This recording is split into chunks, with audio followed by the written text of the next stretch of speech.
All right, there is going to the border and then immersing yourself in the border, including getting a ride along last night with the Border Patrol and doing a lot more things that others, forget about top elected officials, even border officials don't always do.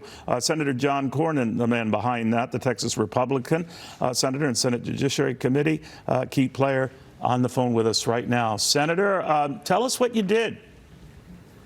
Well, I was traveling to the Rio Grande Valley to get an update on what circumstances are occurring at the border. As you know, this has been a 3.5-year plus disaster, humanitarian and public safety disaster.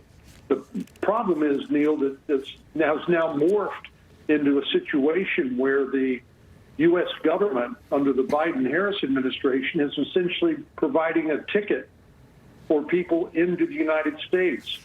They can file or go on an app, the CB1 app and CBP1 app, and then schedule a meeting and show up at a port of entry and then claim asylum, and they'll be released into the interior of the United States. And so literally the federal government under the Biden-Harris administration is now facilitating the last mile of illegal immigration for the cartels. Now, what did you think separately, Senator, of this judicial slapdown where the Biden administration had essentially wanted to give upwards of 1 million illegal aliens a path to citizenship? In other words, if they're the spouses of those already here, they would be legalized. That was frozen in place, but it's not done. They're still pushing for that. What do you make of it? Well, there's a long tradition of Democratic presidents overreaching their authority, starting back almost 10 years ago with the Deferred Action on Childhood Arrivals of the Dreamers, which is still involved in litigation. But a tradition of Democratic presidents, now President Biden, overreaching their authority under the law, under the guise of executive orders. So I think the court was entirely correct in hitting the pause button on this. If this is going to happen, it's going to happen as a result of congressional action, not as a result of unilateral action by President Biden or any other president. You know, we've tried to reach out to the Kamala Harris campaign on what appears to be a big 180 on a key aspect of the border, and that is building a border wall. We're getting indications that she wants to spend a good deal of money, hundreds of millions of dollars, we're told, on a wall along the southern border, but it was something she called un-American during the Trump administration. What do you make of this? Well, I don't know what we're supposed to make of somebody who takes diametrically opposed positions depending on the politics of the day.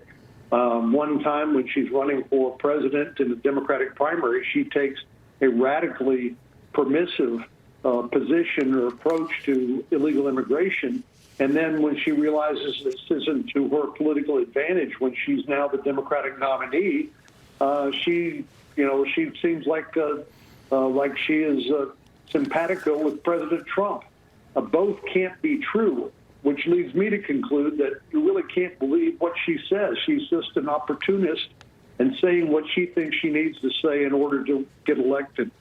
But you specifically, Senator, I think it tweeted or X'd, whatever the terminology is, said that finishing physical barriers like the wall are an essential component of border security. Boots on the ground of technology, too. How can we trust Harris, referring to Kamala Harris, on border security after 3 2/3 years of doing zero, nada? What if she really has had a religious experience to change over to the wisdom of your ways?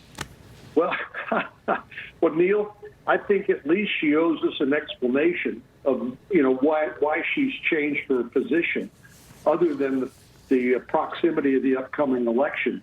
If she's got a rational explanation for why she's changed her position based on her observation, experience, or things she's learned, we all, I think, have the ability to change our mind when we see new facts or new information.